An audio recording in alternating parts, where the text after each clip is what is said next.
Hi everyone, welcome to my channel. எல்லாத்துக்கும் அஸ்ஸலாமு அலைக்கும். இன்றைக்கி என்ன வீடியோன்னு பார்க்கலாம் வாங்க. ஒரு சூப்பரான பன்னீர் பட்டர் மசாலா தாங்க பார்க்க போகிறோம். அதுக்கு ஃபஸ்ட்டு ஒரு கடாயில் எண்ணெயும் பட்டரும் போட்டுக்கோங்க. பட்டை, கிராம்பு, பிரிஞ்சி இலை எண்ணெய் போட்டுக்கோங்க. உங்களுக்கு தேவையான அளவு மசாலாவை ஒரு 10-20 சின்ன வெங்காயம், ஒரு 10 பூண்டு, ஒரு துண்டு இஞ்சி, 2 காஞ்ச மிளகா இல்லை ஒரு பச்சை மிளகா, உங்களுக்கு எது தேவையோ அது போட்டுக்கோங்க. ஒரு 2 தக்காளி பழம், ஒரு 10 முந்திரி, ஒரு கொத்து கைப்பிடி கொத்தமல்லி தழை, கொஞ்சமாக அந்த மசாலாவுக்கு தேவையான உப்பு, எல்லாத்தையும் நல்லா எண்ணெயில் வதக்கிக்கலாம். நான் அதுக்கு 100 கிராம் பன்னீர் எடுத்துருக்கிறேன். அது நம்ம வதக்கி வச்சதுக்கெல்லாம் ஆறட்டும். இந்த பன்னீரை கட் பண்ணி வச்சுக்கலாம். பன்னீர் நமக்கு எந்த சைஸ் வேணுமோ அந்த அளவுக்கு நீங்கள் கட் பண்ணிக்கோங்க. நான் எடுத்துருக்கிறது 4 பேர் 5 பேர் சாப்பிட்ற மாதிரி அளவுக்கு எடுத்துருக்கிறேன். இது கரெக்டாக இருக்கும். இந்த அளவுக்கு நீங்கள் இந்த அளவுக்கு க்யூப்ஸ் மாதிரி கட் பண்ணிக்கோங்க. நம்ம கிரேவிக்கு தான் போட போகிறோம். சாப்பாட்டுக்குனாலும் கொஞ்சம் பெருசாக போடலாம், வேறு ஏதாச்சும்னா நம்ம குட்டி குட்டியாக போடலாம். இந்த அளவு சரியாக இருக்குங்க. இதை நீங்கள் ஆயில் விட்டு தாளித்து இல்லை மசாலா போட்டு பெரட்டி எப்படி வேணாலும் செய்யலாம், உங்கள் இஷ்டம் தான். இதுக்கு நம்ம எல்லாம் கடாயில் கொஞ்சம் தேவையான அளவு எண்ணெய் விட்டுக்கிறேன். மஞ்சள்தூள், மல்லித்தூள், மிளகாய்த்தூள், சால்ட்டு எல்லாத்தையும் போட்டு எண்ணெயில் கொஞ்சம் நல்லா பெரட்டிக்கோங்க. லாஸ்ட்டாக கொஞ்சம் பட்டர் போட்டுக்கோங்க. அதையும் போட்டு நல்லா பெரட்டி எடுத்து வச்சுக்கிட்டு நம்ம மசாலாலாம் தாளிக்கிறதுக்கு ரெடி பண்ணிக்கலாம்.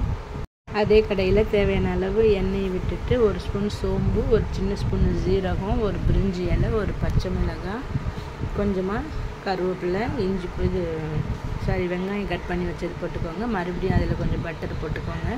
எல்லாத்தையும் நல்லா அந்த பச்சை ஸ்மெல் போகிற அளவுக்கு நல்லா எண்ணெயில் வதக்கிக்கோங்க.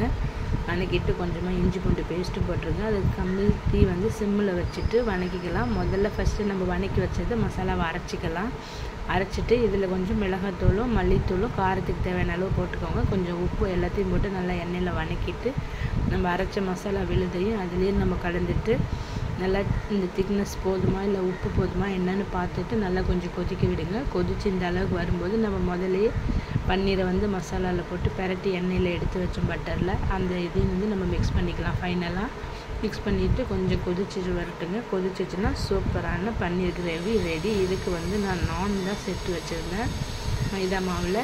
கடைசியாக கொஞ்சம் பட்டர் போட்டு இறக்கிட்டு கடைசியாக கொஞ்சம் கொத்தமல்லி தழை தூவிக்கலாங்க. இந்த இடத்துல உங்களுக்கு கஸ்தூரி மேத்தி இருந்தாலும் போட்டுக்கலாம், பட் என்கிட்ட அது இல்லாதனால நான் கொத்தமல்லி தலையே போட்டுக்கிட்டேன். நல்லா கொதித்து இந்த திக்னஸ் சூப்பராக ரெடியாகி வந்துருச்சுங்க. அவ்வளோதாங்க, சுட சாப்பிட ரெடி பண்ண வேண்டியதான். ஒரு பவுலில் மாற்றி வச்சுட்டு இன்றைக்கி நான் மைதா மாவில் நான் தாங்க செஞ்சுருந்தேன். எனக்கு தெரிஞ்ச மாதிரி நான் செஞ்சுருந்தேன். பட் அதுவும் நல்லா சூப்பர் காம்பினேஷன், நல்லா சாஃப்டாகவும் இருந்துச்சு. சூப்பரான டின்னர் ரெடிங்க. பன்னீரில் நிறைய சத்துக்கள் நிறைஞ்சிருக்குது.